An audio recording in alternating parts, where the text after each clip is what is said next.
Hello and welcome into the GSMC Sports Podcast brought to you by the GSMC Sports Network. I'm your host, TJ Mabardi. Today is Friday, March 15th. We are going to be all in on the NFL today. We have loads of college basketball headed for the week ahead. We have Selection Sunday coming up this weekend, so we're going to be all in on that in the weeks to come. But today we're going to spend the whole time talking about NFL free agency and recapping the week that we just had. I'm going to start off by giving some grades for the biggest moves that took place this week. Then we are going to talk about the moves that took place last night in terms of some of the receiver moves. Marquise Brown to the Chiefs, Keenan Allen to the Bears, as well as the Minnesota Vikings trading up into a first-round pick and what that could mean for their plan for this offseason. Then we're going to talk about the Chargers, who, of course, moved on from Keenan Allen, and the bigger picture of what next season is going to look like for the Chargers. Then finally, we are going to finish off the show by talking about Aaron Donald, who just announced his retirement. So we will be reflecting on that, his legacy, where does he rank among the all-time greats, and should the Rams retire his jersey. But before we get into the show, just a reminder to like, follow, subscribe wherever you may be keeping up with us. For any of our live viewers, feel free to use the comment section. Give us your thoughts on the latest happenings in sports. We'll try and address as many comments as possible, make this show as interactive as possible. And if you would consider using the link that is streaming across the bottom ticker, that is gsmcpodcast.net, that would be greatly appreciated. Getting into our first segment of the day, talking about the grades for the biggest free agency moves. We had one of the crazier free agencies in recent history, so we are going to break down all of the biggest deals and talk about how they grade out. Starting with Kirk Cousins to the Atlanta Falcons. This was the big-time quarterback free agency move that we really haven't seen in years. It's not often that we see a good quarterback hit unrestricted free agency, but that's what we got. Cousins signs for a 4-year deal worth $180 million. Clearly, it is an example of why we don't normally see quarterbacks get into that unrestricted free agency, because a desperate team will go out and pay them the big time money. So franchises typically operate in the idea of trying to retain their franchise guys. While $45 million in average annual salary for Kirk Cousins is definitely a lot, it will just be $25 million against their cap hit this upcoming season. It will be $40 million the next season, and then the Falcons have an out after either 2 or 3 years as well. So if this were to backfire, it's not like they would be stuck with this massive Russell Wilson type debacle going forward, where the Broncos are going to be eating on $85 million in dead cap space over the next 2 seasons. The Falcons bring in Kirk Cousins, who I still think that he does have enough left in the tank that he can provide them at least what they need, which is reliability, stability in the position where they have really been struggling to fill ever since the end of Matt Ryan's career in Atlanta.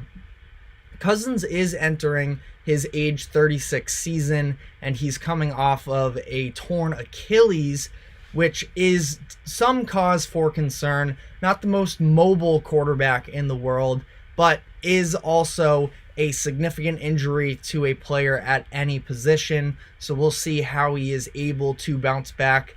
But I do think he can prove to be the right decision for the Falcons based off of, does he have necessarily a big-time playoff resume behind him? He does not, but the Falcons were just looking to do a couple things. They want to be more competitive. They want to have competency at the quarterback position after a disastrous season this past year between Desmond Ridder and Taylor Heineke, and yet they still won 7 games, so they feel like they could be in a closer position.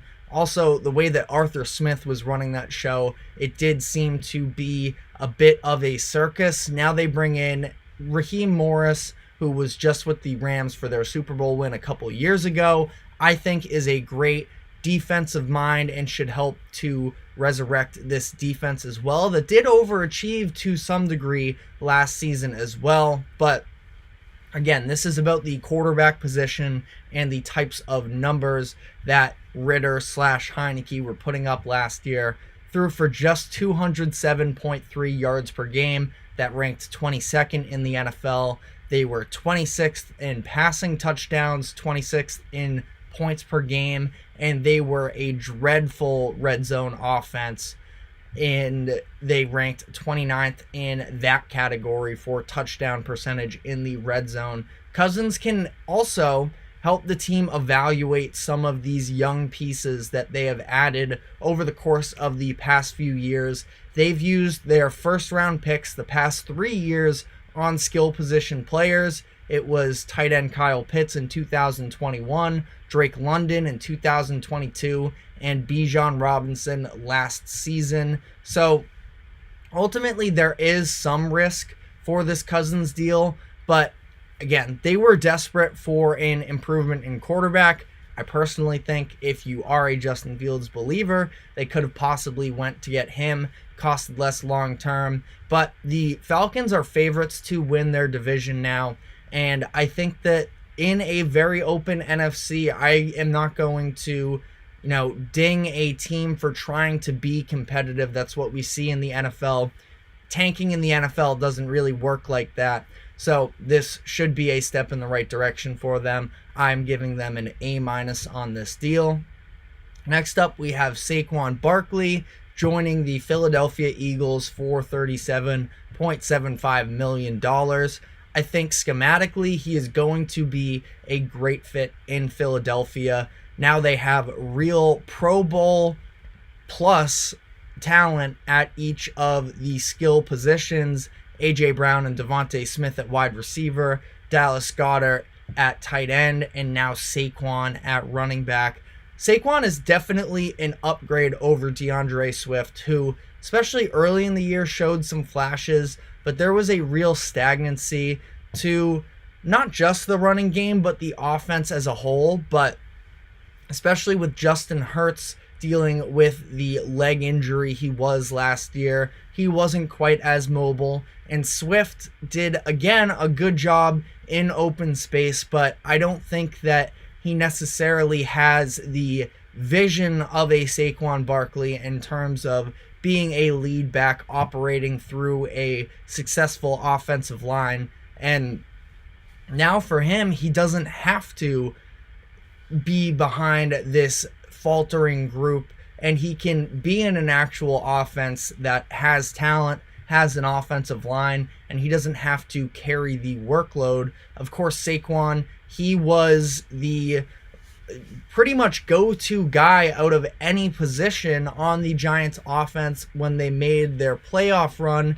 in the 2022 season, because of the fact that Daniel Jones is as limited as he is, and the Giants were able to find success riding the back of Saquon Barkley, and now for him personally, he doesn't have to do that. Now, there is still some injury concern with Saquon, and they did pay him a decent deal here in terms of total money. So I don't think that it is, I think it's a good deal for a team that is trying to take the next step again, more so bounce back, but it is a decent amount of money. Now, what I do love about this deal is the fact that it's under $4 million in a cap hit for the upcoming season, so that shouldn't even hurt them whatsoever. They were able to use some of that salary cap because of the reduced cap hit in 2024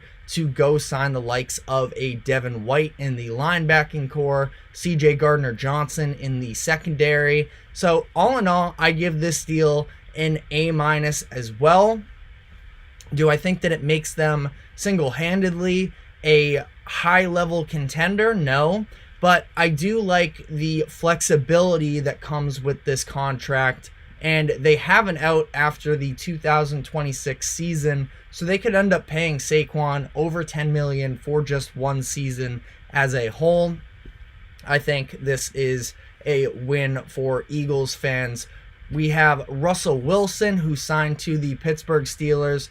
I've talked about him a bunch this week, so I won't go too in depth, but one-year deal worth just over $1.2 million. That is a very low-risk signing that could potentially, if you still believe in Russell Wilson, raise their ceiling. Now, I don't believe that he necessarily has that in him to be any version of course, I think that the Super Bowl version of Russell Wilson that we saw in the early 2010s, we're past that, but how much of that can he recollect?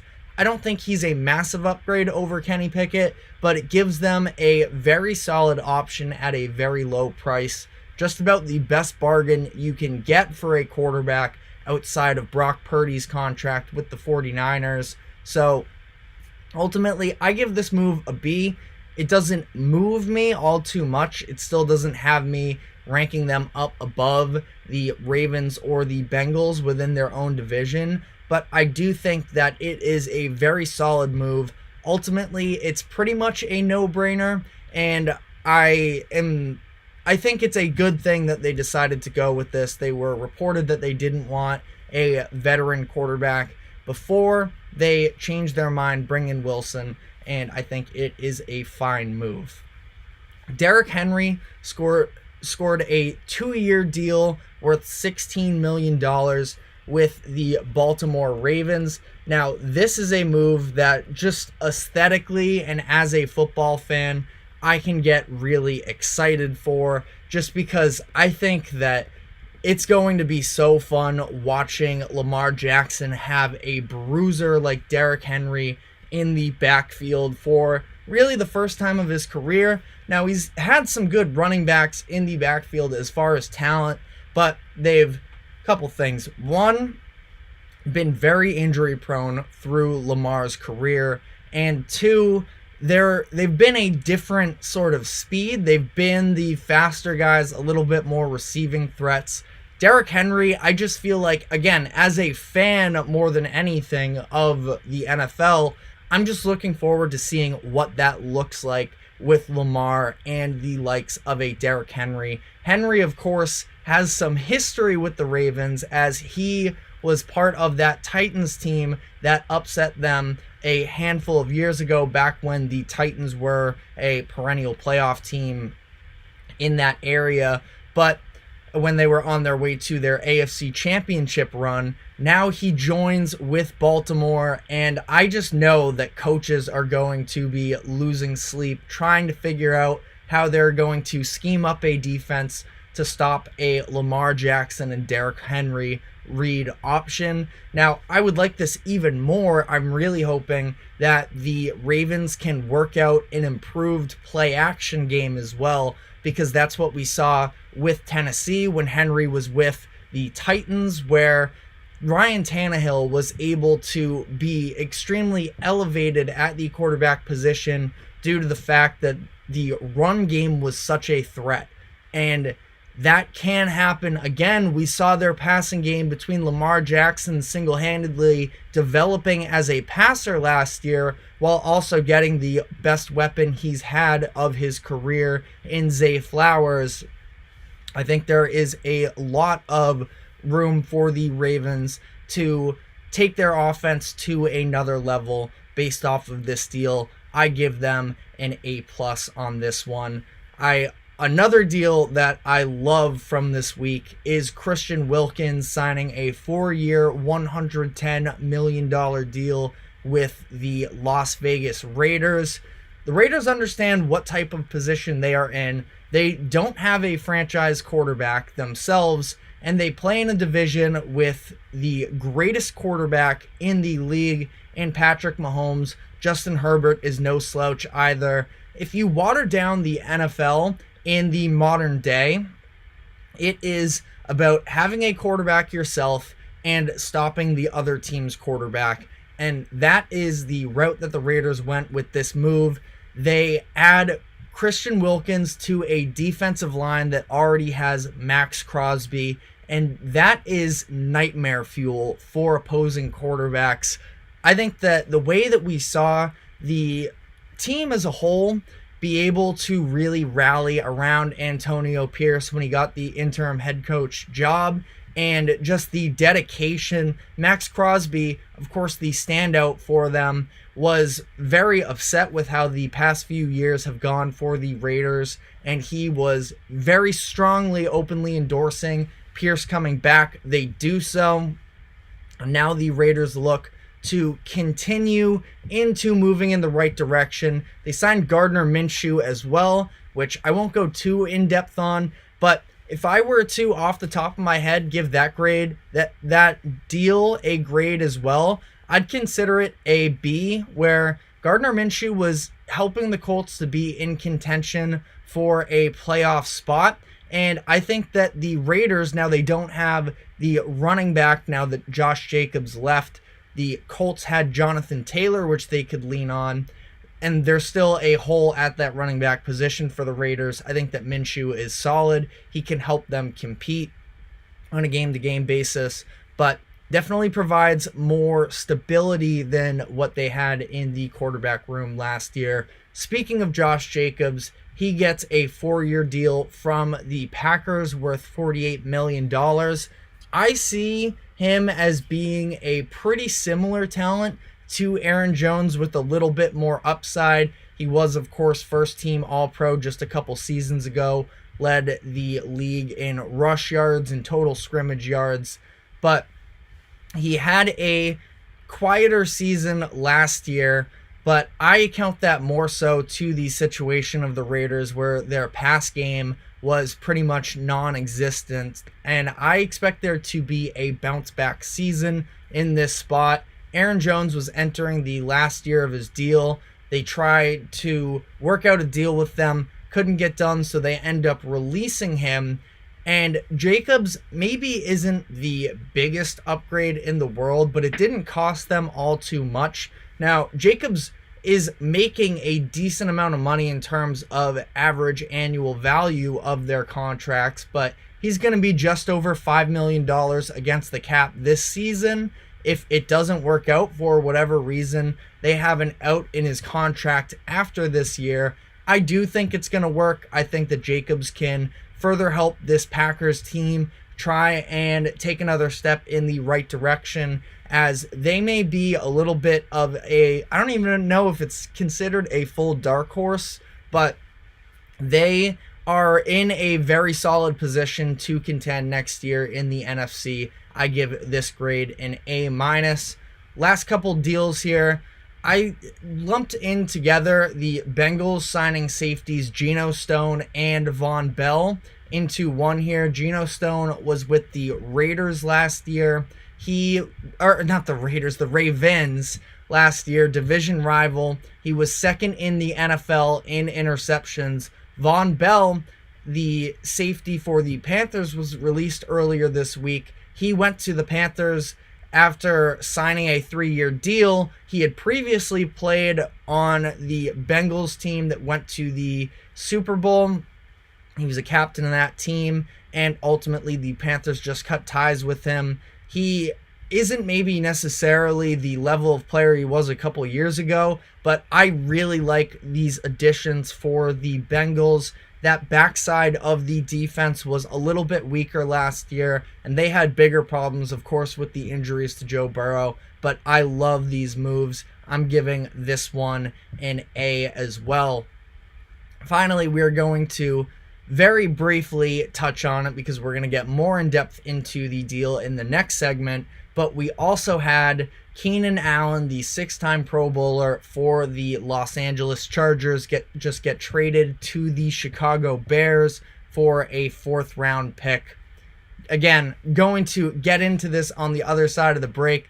I think this was a terrible deal for the Chargers. I'm giving them a D-, and you can find out why if you stick with us through the break. We will be right back and get more into that subject, so stick with us.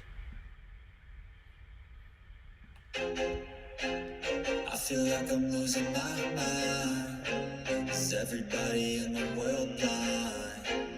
Please, Lord, give me a sign, a sign. I feel like I'm losing my mind. Is everybody in the world blind? Please, Lord, give me a sign, a sign.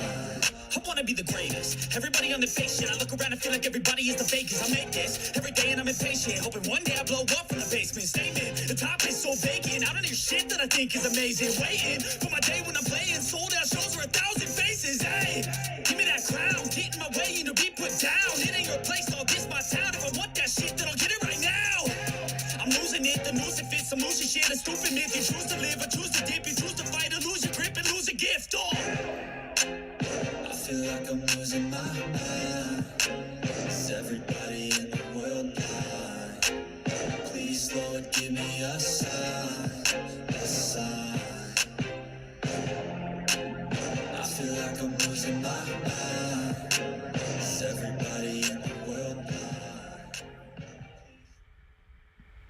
Welcome back to the GSMC Sports Podcast. We just finished up giving out grades for the biggest moves of free agency this past week. That did include briefly at the end the Keenan Allen move to Chicago. So that is what we will be getting into, along with a handful of other transactions that have gone down in the past 24 hours. But as we sort of alluded to, Keenan Allen, the 6-time Pro Bowler for the Chargers, was just traded to the Chicago Bears for just a 4th-round pick.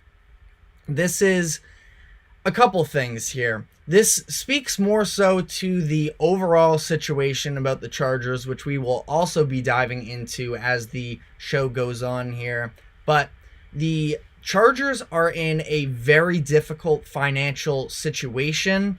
Keenan Allen was just about to make almost $35 million against the cap for the Chargers next season, and in an attempt to cut down on it, they send him to the Bears.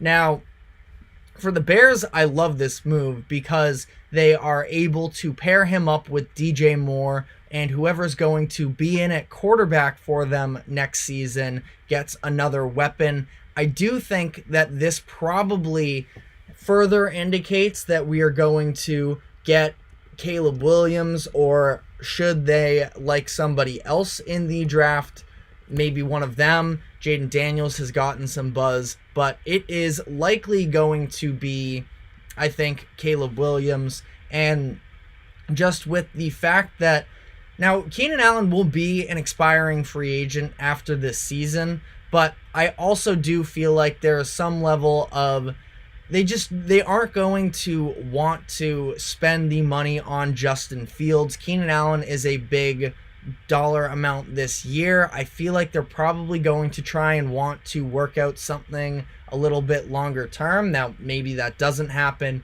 Keenan Allen, granted, is also going into his age 32 season, but he's coming off of one of the best years of his career, where he had 108 catches, to over 1,200 yards, 7 touchdowns. He set a franchise record for the Chargers last year in terms of receptions. So I feel like the Bears are going to be pretty interested in wanting to keep him past this season. Maybe that's not the case. We'll have to see how the fit works out necessarily. But this is another example of the Bears trying to capitalize as much as possible on this season, on this offseason, to put as much talent as possible around the quarterback position. GM Ryan Poles knows that his job is pretty much on the line in terms of making sure that this next quarterback succeeds. It was just a couple seasons ago where the Bears traded a 2nd-round pick that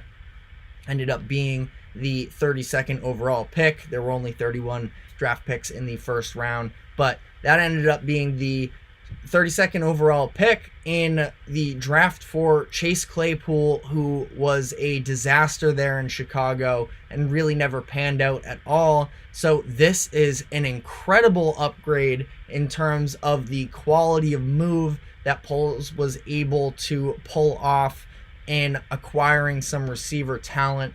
So I love this for the Bears. Again, still a lot to be seen here. We don't know who's going to be the quarterback for them next season, but this should definitely help make whoever it will be in an easier position. Last night we also had Marquise Hollywood Brown signing with the Kansas City Chiefs. This was a 1-year deal, and this is a very interesting one to me, where Marquise Brown has been a little bit of a disappointment, I feel like, since coming into the NFL. He was a first-round pick in 2019. What Zay Flowers was this past season was sort of what the Ravens were hoping he would be when they drafted him in 2019, but that was never the case. He did ultimately, in his third season, end up turning in a 1,000-yard year, but ultimately drops have been an issue with him, the consistency, and we know that he is a burner and he has some of that big-time talent. It just hasn't fully played out that way through the first handful of his years. He got a little bit of a short end of the stick when he went to Arizona. He was traded to the Cardinals ahead of the 2022 season, and he spent a lot of time waiting for a actual franchise quarterback to be there. Kyler Murray was dealing with injuries, which hurt him, but last year he had just under 600 yards as a whole, so he's betting on himself with this 1-year deal. Still gets, I believe it was $11 million, so a pretty nice payout for somebody who, I guess you could say, hasn't really proven anything in the past couple seasons, but I am a believer in at least the talent, and I think that this is a big-time win for the Kansas City Chiefs, who of course had so much drama, almost at least national dialogue, talking about the wide receiver position for them last year. And now they bring in Hollywood, who is the best receiver, in theory, that they've had since Tyreek Hill left in that trade. So, again, is he a home run? Maybe not necessarily. But for him personally, coming into this Chiefs offense, playing with Patrick Mahomes is pretty much the perfect way for him to try and revamp his career. The question is, will that happen? We will still have to see on that one, but I do think that this is a nice fit where they've been linked a lot to Xavier Worthy, the receiver out of Texas that is the speedster. Hollywood Brown has a lot of that same athleticism as well, and maybe not, 4.21 speed or whatever it was that Worthy ran in the 40-yard dash at the combine, but he can still fly as well. And this is a nice move here where if Hollywood is going to end up being a high-quality receiver, he's going to display it this season. The Chiefs are at a desperate need for the wide receiver position. He's going to get plenty of opportunities. We will see how this plays out.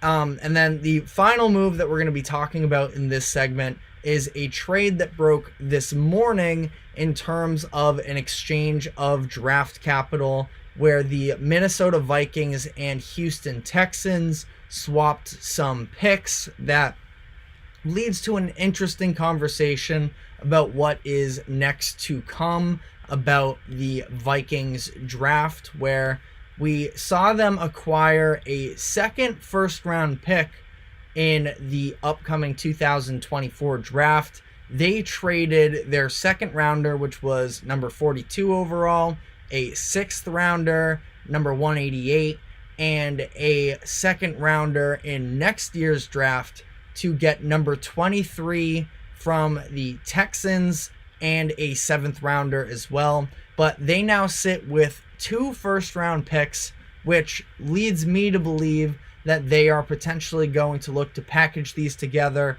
to move up in the upcoming draft. The Vikings, of course, just lost Kirk Cousins in free agency, and now they are at a little bit of a situation here where they spend $10 million to sign Sam Darnold to a 1-year contract, but that is not really a franchise quarterback move. Now, maybe there are some people out there who still believe in Sam Darnold. I was there at one point. I just feel like the way that the first few seasons played out in the Jets is a little bit like he can't recover from that. So that leads the question of, well, are they going to draft a quarterback? And they were sitting at the 11th overall pick. They still have that one, but that is their highest draft pick, which is out of reach, of course, from a top 3 guy. It's the first 3 picks, at least 3 of the top 4 picks, and if you want to slide Marvin Harrison Jr. somewhere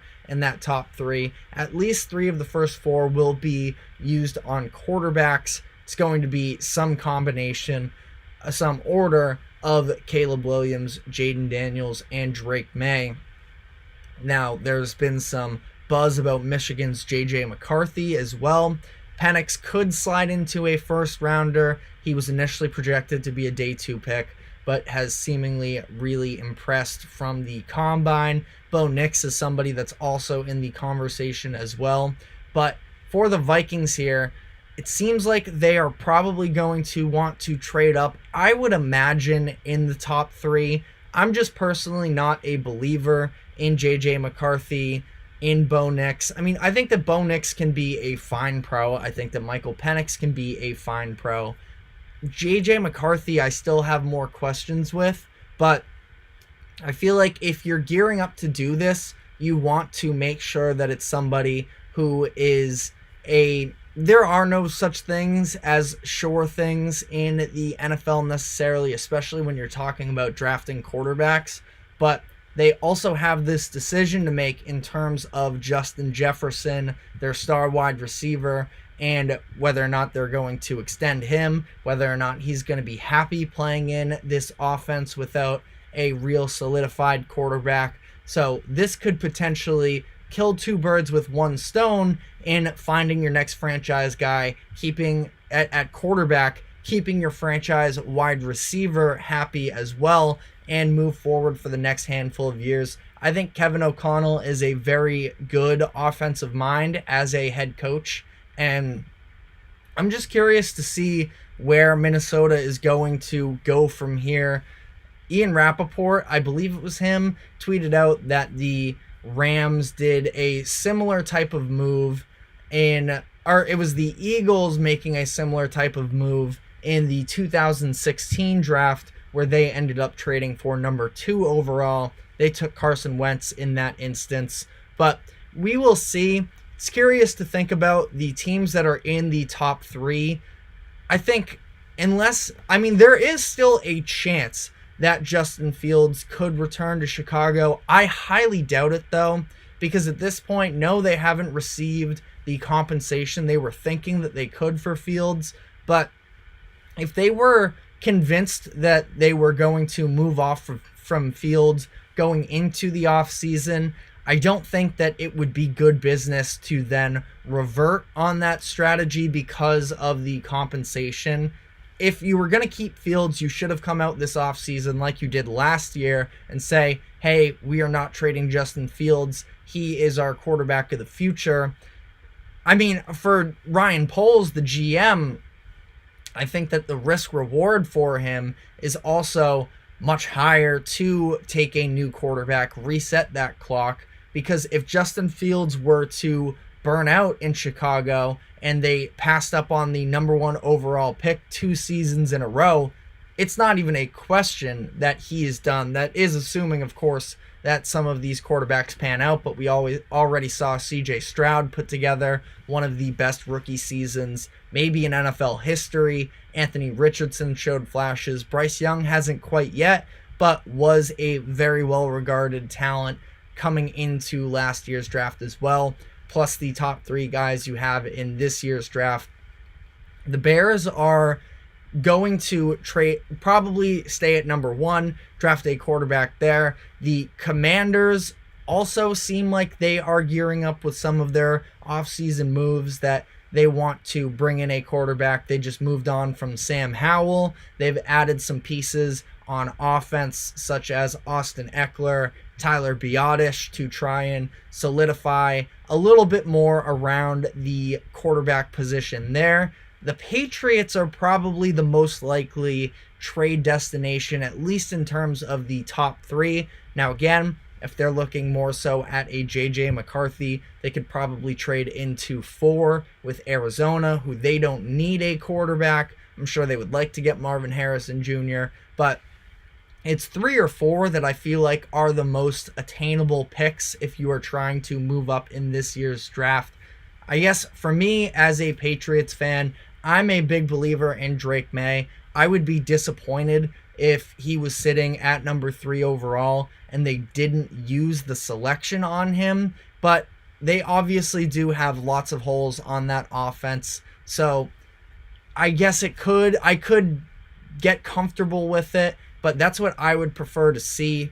For the Cardinals, I'm sure, again, they would like a weapon like Marvin Harrison Jr. to help out and really try and get more answers on Kyler Murray, who's had one of the weirder career arcs from a highly drafted quarterback I feel like that we've seen in a while. But I think it would make a lot of sense for them. If there's a team that is desperate for a quarterback, they could probably still get a very solid return in exchange for that 4th overall pick. So we will have to see how this all plays out. We are just over a month away from the draft. So looking forward to it a ton, and we will be sure to keep you updated on all stories surrounding that. But for now, we are going to be taking our second break, and when we come back, I want to circle back around and get more into the Chargers and what the season ahead looks like for them under Jim Harbaugh. So stick with us, and we will be right back.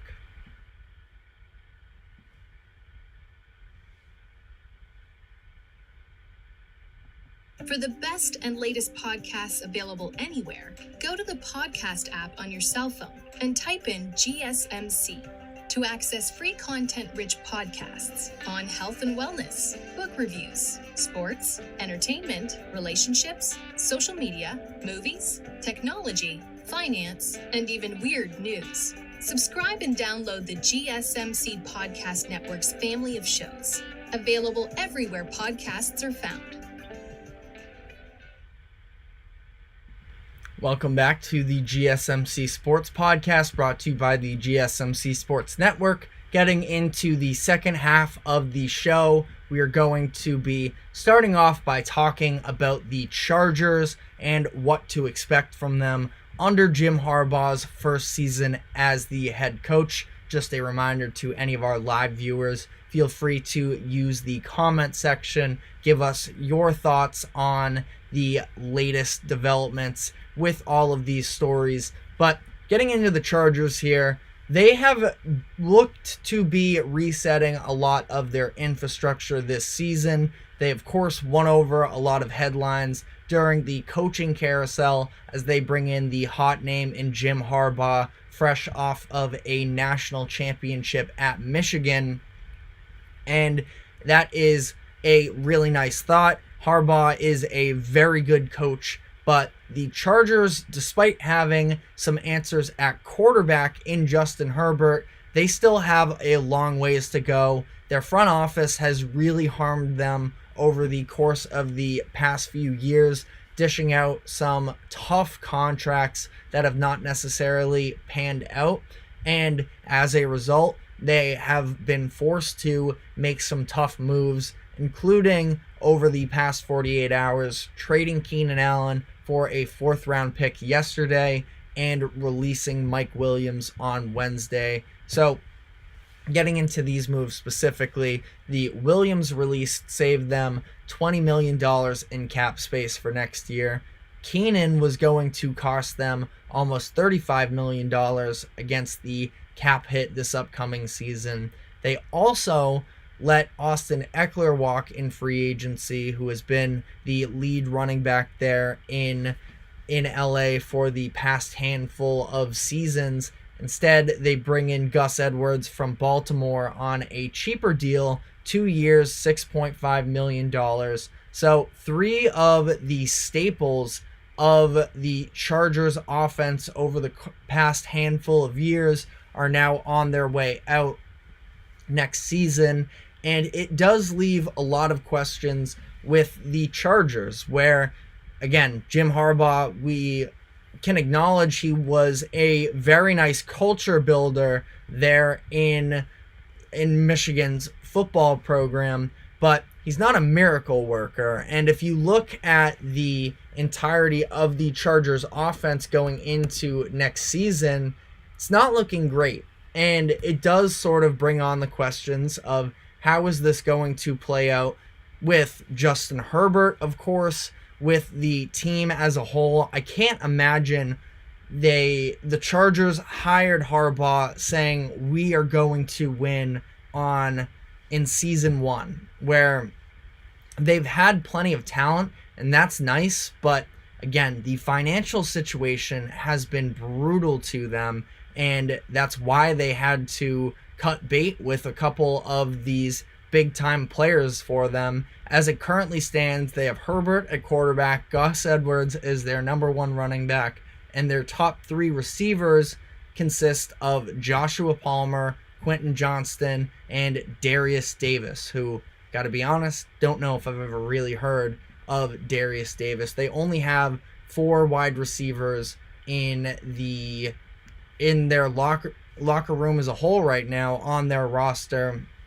I do think that the fact that they let go of both of these receivers likely means that they are going to be drafting a wide receiver next season. They have the 5th overall pick, I believe, and there are loads of options in terms of who they could bring in. I mean, for the Chargers here, I think that it could even potentially, ideally for them, as we just talked about in the last segment, there's a chance that with the amount of buzz that J.J. McCarthy has built up over the past couple months, that he could potentially be the 4th overall pick and see somebody trade up for him. But if that happens, that would be golden for them, because that means that Marvin Harrison Jr. would fall right into their lap, which would be the perfect addition for the Chargers. Chances are that doesn't happen. I also don't know if they would really be willing to move off of more draft capital to go up. I think that Marvin Harrison Jr. is a home run of a draft pick, and I can't say it would be the wrong decision for them, depending on what the price is, to move up to that 4th overall pick to make sure that they can go and get him. But one way or another, Marvin Harrison is not the only receiver in this class. Malik Neighbors is likely going to be a top pick, a player that has a lot more variance in terms of where he could possibly be drafted. Is tight end Brock Bowers from Georgia. He is far and away the best at his position in this upcoming draft. Question is, with the positional importance of tight end, is that going to be a main priority for a team in the top 10? We saw Kyle Pitts get drafted very early. I think he was 4th overall in the 2021 class, and that hasn't necessarily panned out. The difference is the Chargers at least have their quarterback of the future already. So more than anything, it's just about finding a reliable pass catcher for him next year, because that's not the case right now. They also do not have Gerald Everett under contract for next year. They ended up adding Will Dissly, who is a fine option, but really no big-time playmakers surrounding Justin Herbert. And I know that there is a little bit of variance as well in terms of opinions around Justin Herbert. There's this whole social media quarterback narrative. I do believe in Justin Herbert. I don't think that wins are a quarterback stat. And, you know, a lot of people criticize him for the shortcomings of the Chargers in a lot of these games, but I don't think it falls just on him. I was never a fan of Brandon Staley, their head coach the past 3 years. I think if you look back at the endings of seasons with a head coach, I don't think it gets worse than what Staley had during his 3 years, where a few years ago, it was the last game of the regular season, that matchup against the Raiders, where there was this huge storyline. They were primetime Sunday night football. If the two teams tied, they would both make the playoffs. If one team won, the other would be eliminated, and the Steelers would take over the 7th seed. And it was Staley's stupid timeout call that sort of pissed off the Raiders. They ended up kicking the field goal, knocking the Chargers out of the playoffs. Then it was the massive blown lead against the Jaguars in the 2022 playoffs. Again, you can sort of put the blame in different ways. Staley wasn't in charge of the offense at that point. The fact that they weren't running the ball was a disaster for them there, but still for their defense to fall apart the way that they did was a very bad sign. And then this past year, it was getting blown out to the Raiders the week after the Raiders won a 3-0 game. They allow 63 points against the Raiders. So a very brutal stretch for Brandon Staley this past 3 seasons. Harbaugh is absolutely going to be an upgrade.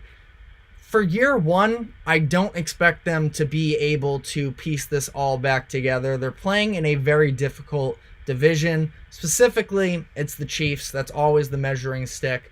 But I also do think that the Raiders are going to be in the hunt for a playoff spot this upcoming season, which would be a little bit of a concern. Broncos still have a lot of stuff to figure out as well. They're almost in a similar position to the Chargers, but I don't think it's going to be a year one thing.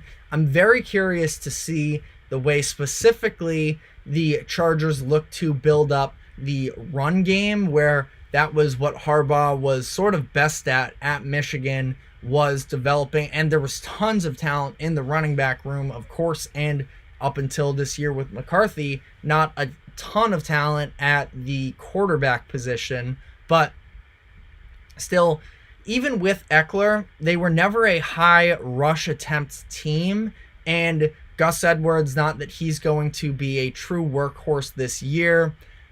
I'm just curious to see how this is going to play out. Now, I don't know a ton about the running back class for this upcoming draft. The perception of it is not very glowing at this point. I know some of my coworkers are a bit higher on them. If you go to Sports by GSMC, Jeremy Lapidus has talked about some running backs he likes. The College Football Podcast as well with Tommy has some thoughts on the running back class. But for me, I'm not really sure. There aren't going to be any day one guys. Maybe there are some emergers in the 2nd and 3rd round. But again, it extends more than just the running back room for them, where their offensive line, I mean, there's some potential flashes there. They went out, they signed Corey Linsley to a big time deal in the offseason a couple years ago, as they were hoping to really be able to take over as a big time team. He was all-pro second team his first year, but the past couple seasons he's been dealing with some injuries, only played in 3 games last season. They also have Zion Johnson, who they took in the 1st round a couple of years ago in the 2022 draft. He's solid, not fantastic. Rashawn Slater should be a nice franchise left tackle for them. So there are some of the pieces there. It's just a matter of figuring out exactly what value there is. If you also want to look beyond the offensive line alone, Quentin Johnston is such an interesting case, because I didn't know necessarily about the mechanics of him in college. I just knew the dude is a physical freak, and he was able to win a lot of one-on-one balls, a lot of jump balls in college, and I thought that he was going to be a very interesting in a good way addition to the Chargers, where a lot of people sort of questioned what they were doing when they took a receiver last year. but it's sort of alluded to this upcoming year where they knew that Mike Williams was going to be due for a contract sooner rather than later. Keenan Allen's getting up there in age as well, and they were going to need to add some youth at the position. The unfortunate part for the Chargers last year was they added the wrong youth receiver, where there was that run of receivers that went late in the first round. They had their pick of Quentin Johnston, Zay Flowers, and Jordan Addison, and they got the worst of the bunch. It's just been one season, so maybe things can turn around. But, of course, the game against the Packers was a really damning one for them. I think the Packers one was the main one where a lot of people were really getting on Johnston's case, but it just has not been a very well-run organization over the past couple years. And I know that Jim Harbaugh can be a little bit, power hungry seems maybe too aggressive, but we've seen this with San Francisco when he was with them a decade ago. We saw this with Michigan, even though they were willing to make him the highest paid coach in college football. There were some people in the program that were reportedly a little frustrated with the amount of power and control that Jim Harbaugh wanted. So not sure how that's going to play out with the Chargers, but honestly, they need a restructure of power coming into this next year, and hopefully Harbaugh can get them back on track, because it's sort of been a shame the waste of the talent of Justin Herbert up to this point in his career. But that is all we have time for on this subject. We're going to be taking our final break, and when we come back on the other side, we will be getting into the announcement from Aaron Donald that he is retiring. So stick with us, and we will be right back.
Welcome back to the GSMC Sports Podcast, brought to you by the GSMC Sports Network. We are headed into our final segment of the show, talking about the news that Aaron Donald has announced his retirement.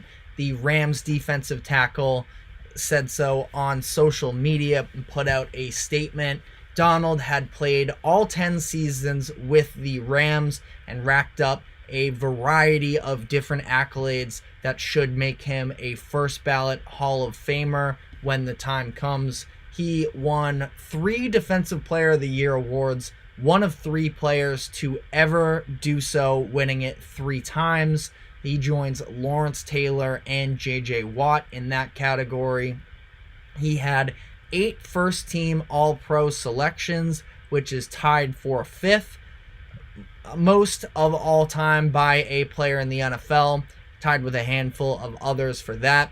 He was a Super Bowl champion with the Rams in Super Bowl 56, was a big-time difference maker in that one, a little bit underrated, but he was also incredible in the defensive Super Bowl that took place between the Patriots and the Rams in 2018 as well. They obviously come up short of that one because their offense can only score 3 points, but he was a Pro Bowler in all 10 seasons of his career, starting off with a terrific 2014 campaign that saw him take home the Defensive Rookie of the Year award. He was selected to the NFL's All-Decade team for the 2010s as well. So all kinds of accolades for him, and he goes down as one of the best to ever do it. And I don't think that that is too much of an overreaction. We'll get into the debates around that, but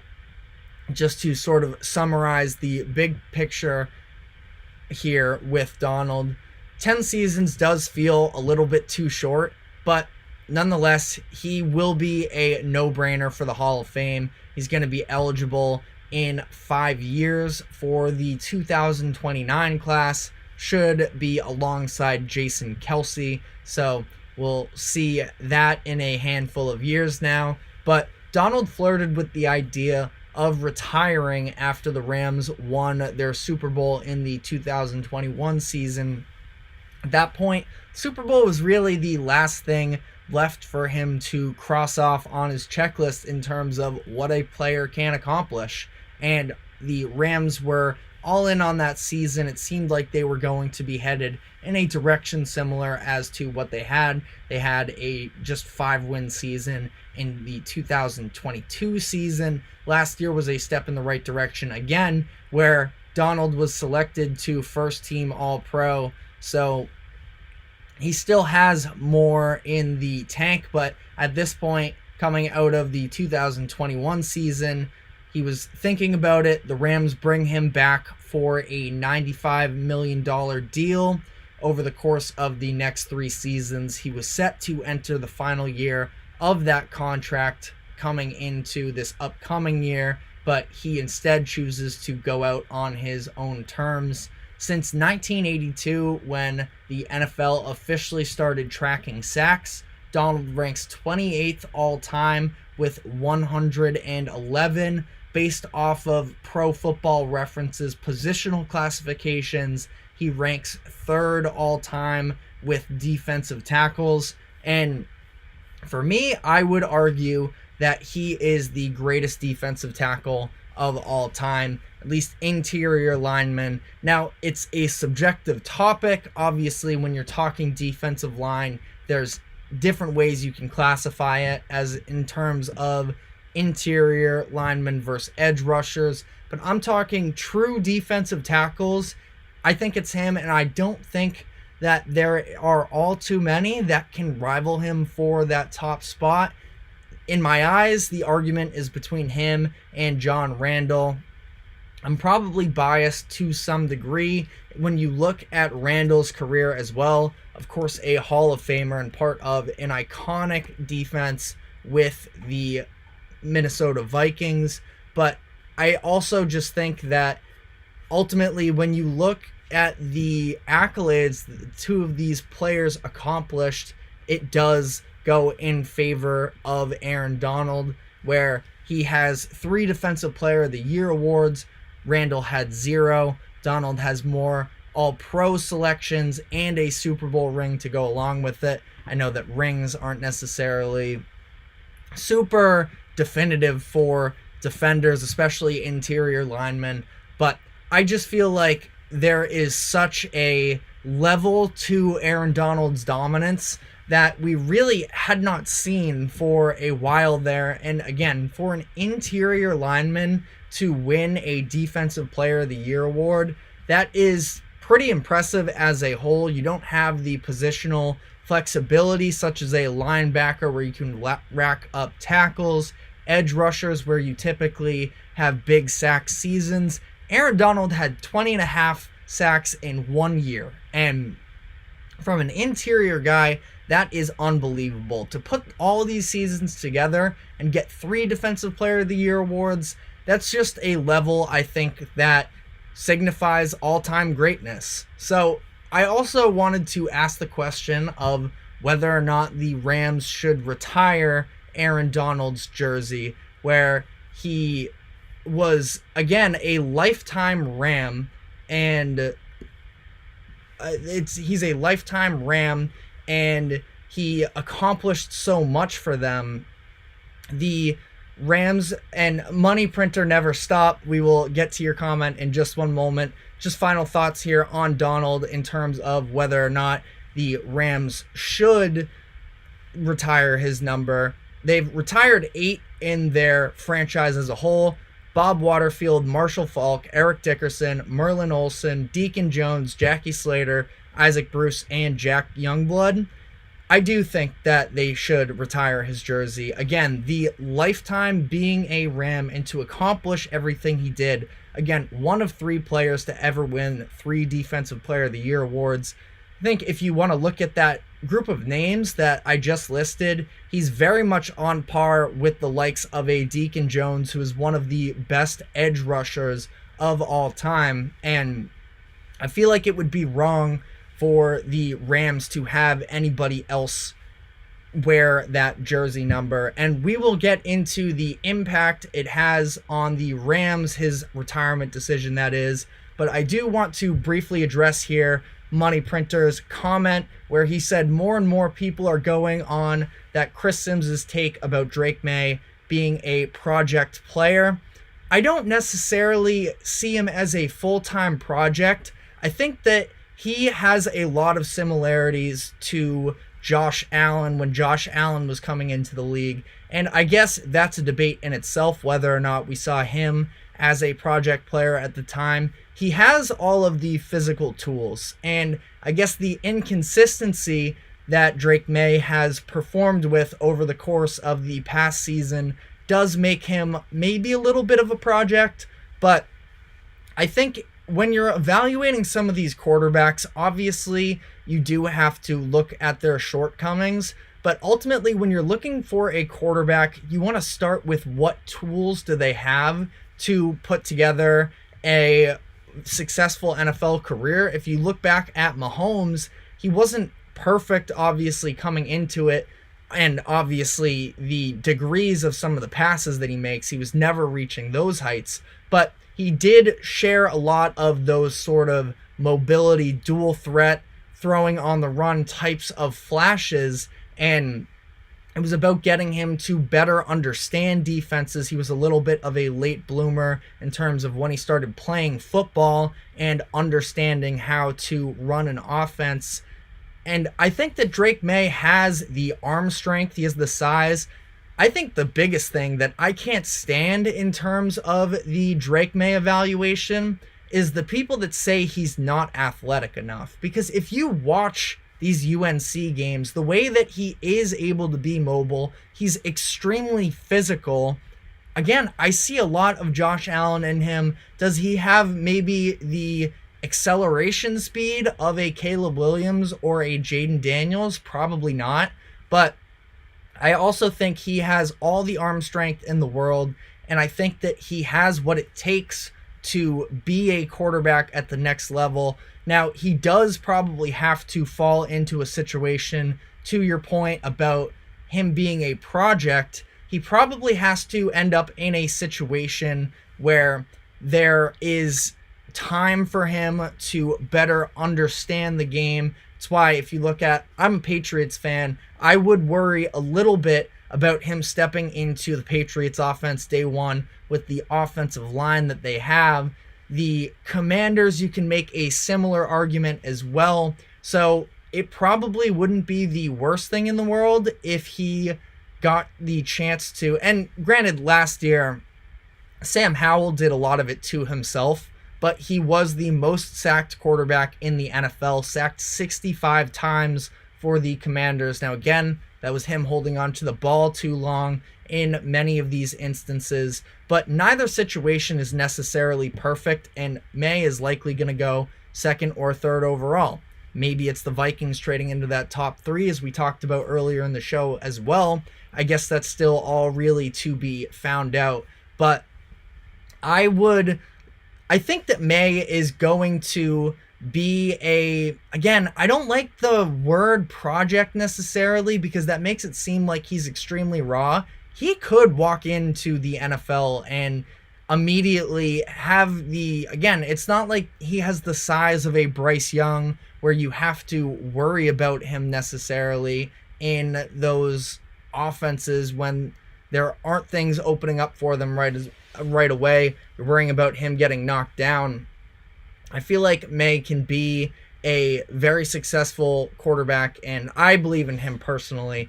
But thank you for the comment. Of course, we encourage that with everybody. But wrapping up this conversation on Aaron Donald and now the impact that it has on the Rams, like we talked about, the Rams really built themselves back up last season from a 5-win team as Stafford was injured and there was a lot of turnover and that Super Bowl hangover, to last year making the playoffs and putting together one of the best playoff games, obviously one half of it, and they end up losing to the Detroit Lions in Wild Card Weekend. But it was a great game, and this is definitely a blow for them. Again, Aaron Donald was first-team All-Pro last season, so he still had it in the tank if he wanted to keep going, but now it is that much more youth that they are going to be relying on during the course of the season, where they just lost Raheem Morris as well. This does worry me a little bit. I mean, the losing of Raheem Morris in the first place, who was just hired, their defensive coordinator from last year, hired to the Falcons to be their next head coach, that is a loss as a whole. And now you lose this extra bit of leadership from Aaron Donald. It definitely is not ideal. They're going to be reliant on a lot of their youth talent, but that is sort of the situation for the Rams going into next season. That is all we have time for today on the show. Thank you very much for tuning in. Like, follow, subscribe wherever you may be keeping up with us. Check out the other shows that we have on the GSMC Sports Network. You can check it out on our channels across various platforms. But thank you very much for tuning in here. We will be back Monday, 2 o'clock. Big time weekend in college basketball, so we will be hammering that when we come back on Monday, and we will see you then.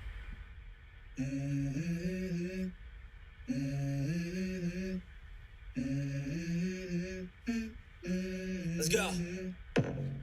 I wake up to a little bit of drool on my pillow, feel like it's gonna be a bad day. Yeah, I'm tired of shit, and the coffee ain't hit yet. Damn.